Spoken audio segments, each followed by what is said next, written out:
तो देखिए, अमेरिका से तहव्वुर राणा का प्रत्यर्पण भारत को लेकर और जिस तरीके से तहव्वुर राणा का इंतजार किया जा रहा है और फिर उसके बाद आगे की कार्रवाई क्या होगी, इसको लेकर पूर्व एनआईए चीफ योगेश चंद्र का क्या कहना है, सुनिए।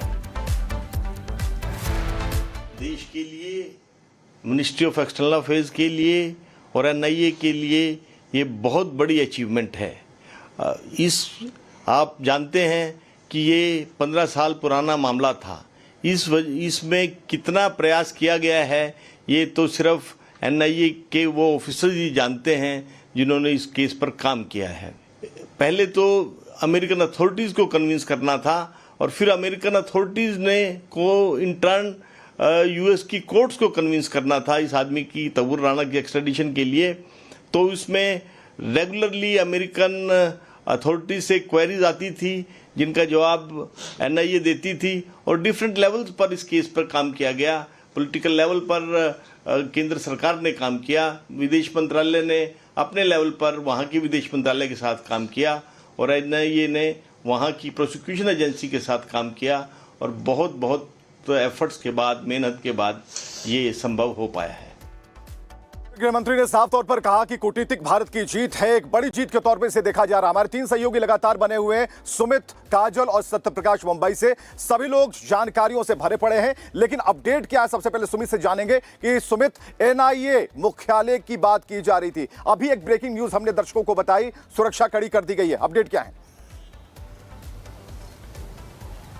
बिल्कुल, मैं सबसे पहले तस्वीरें आपको एनआईए दफ्तर की यहां पर दिखाता हूं कि आखिर किस तरीके से जो एनआईए दफ्तर है उसकी जो सुरक्षा है वो पूरी तरीके से इस वक्त बढ़ाई गई है, क्योंकि कुछ ही देर के बाद जो लैंड है प्लेन स्पेशल जिससे जरिए तहव्वुर राणा को लेकर आ गया। आप देखिए तस्वीरें जहां पर पुलिस के जवान इस वक्त पूरी तरीके से मुस्तैद नजर आ रहे हैं। पूरी तरह से एनआईए दफ्तर आप सामने देखेंगे जिसके दोनों तरफ का जो पूरा रास्ता है वो पूरी तरह से ब्लॉक कर दिया है। किसी को भी दफ्तर के पास जाने तक की अनुमति अब यहां पर नहीं दी जा रही है। मीडिया तक को आगे तक की एंट्री जो है पूरी तरीके से ब्लॉक कर दी गई है, क्योंकि बड़ी जानकारी आपको दूं कि एनआईए का ये वही दफ्तर है जहां पर डेविड कोलमैन हेडली को जो मदद दी गई थी तहव्वुर राणा की तरफ से, उसका सबसे बड़ा आरोपी 26/11 का सबसे बड़ा दोषी, जो कुछ ही देर के बाद इसका प्लेन जो है भारत लैंड करेगा। स्पेशल टीम एनआईए की और आरएडब्ल्यू की रॉकी उसे लेकर यहां पर आ रही है और जिसके बाद उसे एनआईए लाया जा सकता है। लेकिन सबसे बड़ी बात यह है कि जैसे ही भारत में उसे लाया जाएगा, दूसरी तरफ की तस्वीर आप देखिए, पुलिस के एक्स्ट्रा जवान जो गाड़ियां हैं पुलिस की वो यहां पर लगी हुई हैं। यानी किसी भी तरीके से एनआईए दफ्तर में किसी भी स्थिति से निपटने की पूरी तरीके से तैयारी है, जहां पर एनआईए दफ्तर में उसे लाया जा सकता है। अब भाई रही बात तहव्वुर राणा की, क्योंकि उसने लगातार कोशिश की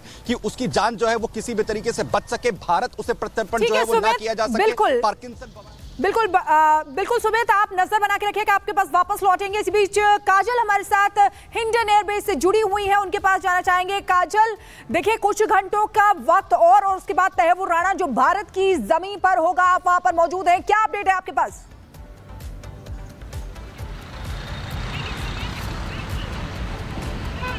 जी बिल्कुल, सूत्रों की माने तो जो इंडिया की टीम है, जो स्पेशल टीम है, वो तहव्वुर राणा को लेकर भारत के लिए अब रवाना हो चुकी है और कुछ घंटों का समय बचा है जब तहव्वुर राणा भारत की जमीन पर होगा। हालांकि बचने के लिए सारे हथकंडे तहव्वुर राणा ने अपनाए हैं, लेकिन फिर भी शायद ये तहव्वुर राणा भूल गए थे कि प्रधानमंत्री नरेंद्र मोदी की कूटनीति, राजनीति और रणनीति उसकी साजिशों से ज्यादा भारी है और उसकी साजिशों पर कहीं ना कहीं पानी फिरा। बचने के लिए वो सारे हथकंडे अपनाए गए, लेकिन आज भारत की जमीन पर तहव्वुर राणा कुछ ही घंटों में पहुंचेगा और उसके बाद जो एनआईए की स्पेशल टीम है वो एनआईए दफ्तर लेकर तहव्वुर राणा को पहुंचेगी और ऐसी जानकारी है कि सबसे पहले एनआईए की टीम उससे पूछताछ करेगी, रिमांड लेगी उसकी और उसके बाद उसके लिए हमारे साथ जुड़े हुए हैं। काजल, एक मिनट, हम सत्यप्रकाश से एक अहम जानकारी जानना चाहेंगे।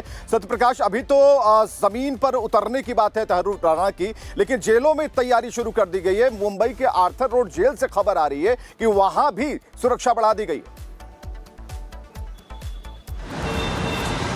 देखिए, दिल्ली में जहां एनआईए की टीम तैयार है, वहीं मुंबई में आर्थर रोड की भी तैयारी कर लिया गया है। आर्थर रोड में जहां पे कश्यप को रखा गया था वहीं पे अंडरस्टैंड है जो कि विशेष सुरक्षा है, क्योंकि आर्थर रोड में जो विशेष सुरक्षा रखा गया था कश्यप को, उसी तरह से कहीं न कहीं जब तहव्वुर राणा यहाँ पे मुंबई आएगा तो वहाँ पर रखा जाएगा। लेकिन जो जानकारी मिल रही है मुंबई क्राइम ब्रांच की तरफ से, जो जानकारी मिल रही है कि पहले जो है एनआईए के पास रहेगा, एनआईए के पास जब उनको कस्टडी मिलेगा, मुंबई क्राइम ब्रांच को कस्टडी मिलेगा, तब जाकर मुंबई के आर्थर रोड जेल में रखा जाएगा। फिलहाल तैयारी तैयारियां कर ली गई है। दिल्ली और मुंबई दोनों जगह तैयारियां कर ली गई, लेकिन फिलहाल कहीं कहीं दिल्ली में तहव्वुर राणा को रखा जाएगा शुरुआती दौर में।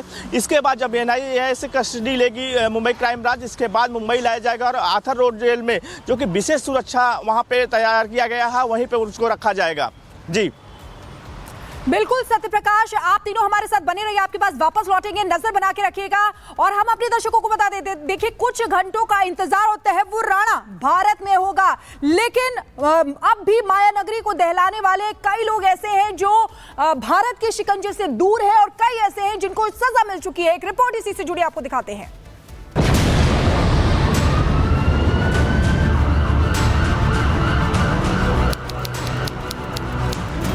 भारत के इतिहास में ये एक ऐसी तारीख है जिसे जब भी कोई याद करता है तो उसकी आंखें गमगीन हो जाती हैं और दहशत की तस्वीरें आंखों के सामने तैरने लगती है, क्योंकि इसी दिन देश की आर्थिक राजधानी मुंबई सबसे बड़े आतंकी हमले का गवाह बनी। लश्कर ए तैयबा के 10 आतंकियों ने मौत का जो तांडव मचाया, उसे आज भी याद करके लोग सिहर उठते हैं।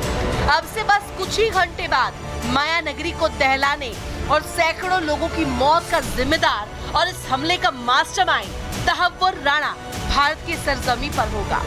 अब तहव्वुर राणा के गुनाहों का हिसाब होना तय है, लेकिन क्या आप जानते हैं कि मुंबई में हुए इस खौफनाक हमले के बाकी गुनहगारों को क्या सजा मिली? अजमल कसाब और डेविड हेडली 26/11 आतंकी हमले में गुनहगारों की लिस्ट में वो नाम है जिसमें से एक ने इस हमले का जाल बुना और दूसरे ने जमीन पर उतरकर इस हमले को अंजाम देने में अहम भूमिका निभाई, लेकिन इन दोनों को अपने किए की सजा मिल चुकी है। हालांकि अब भी मुंबई हमले के कई कसूरवारों का हिसाब होना बाकी। इसमें सबसे पहला नाम आता है लश्कर ए तैयबा के चीफ हाफिज सईद का, जो पाकिस्तान में कहीं छिपकर बैठा है। अगला नंबर जाकिउर रहमान लखवी का है, जिसे ISI ने अंडरग्राउंड कर रखा है। मुंबई हमले में भारत के मोस्ट वांटेड दाऊद इब्राहिम का भी हाथ था, वो भी पाकिस्तान में छिपा हुआ है। मुंबई को दहलाने वाले एक एक गुनहगार का हिसाब हो रहा है। 26/11 आतंकी हमले में शामिल तहव्वुर राणा अब भारत के शिकंजे में है, जिसके बाद ये कयास भी लगाए जाने लगे हैं कि अब अगला नंबर किसका है। Bureau report, Republic Bharat. तो तहव्वुर राणा उस दिशा में आगे बढ़ रहा है जहां उसकी सजा होनी है, उसे सजा मिलने वाली है, लेकिन जो पॉलिटिकल लोग हैं, जो राजनीतिक दल के लोग हैं, वो भी अपनी दिशा अपने बयानों से तय कर रहे हैं। जरा सुनिएगा कौन क्या कह रहा है। 26/11 का मास्टरमाइंड तहव्वुर राणा घसीट कर लाया जा रहा है भारत के अंदर, क्योंकि उस रेकी करने में यही था, मास्टरमाइंड यही था। इसी ने पूरी 26/11 की रचना की थी और बहुत दिन से कोशिश हो रही थी, लेकिन ये सफलता भारत को आज मिल गई। ये दाऊद को लाने वाले थे, बहुत सारी चीज़ें इन लोगों ने कही थी। क्या हो गया, जब तक वो आता नहीं देश में और ऐसे लोगों के ऊपर कड़ी कार्रवाई की जाती नहीं, तब तक कोई भरोसा कैसे करे। प्रधानमंत्री नरेंद्र मोदी ने बार बार इस बात को कहा है कि 7 समंदर पार भी अगर कोई छिपेगा तो भारत सरकार उसको वहाँ से ढूंढ करके लेकर के आएगी और भारत के कानून के अनुसार उनको सजा मिलेगी। तो राणा का वापस आना निश्चित रूप से भारत के लिए एक बड़ी विजय है और ये उन सब लोगों के लिए संदेश है जो देश के साथ धोखा करके अन्य देशों में जाकर के छिप गए हैं, कि वो दिन दूर नहीं जब उनको भी इसी तरीके से उसको कड़ी से कड़ी सजा मिलनी चाहिए। अब तो अमेरिकी अदालत ने कह दिया, उसने बहुत कोशिश की इस बात की कि उसको जो है किसी तरह से राहत मिल जाए, भारत न लाया जा सके।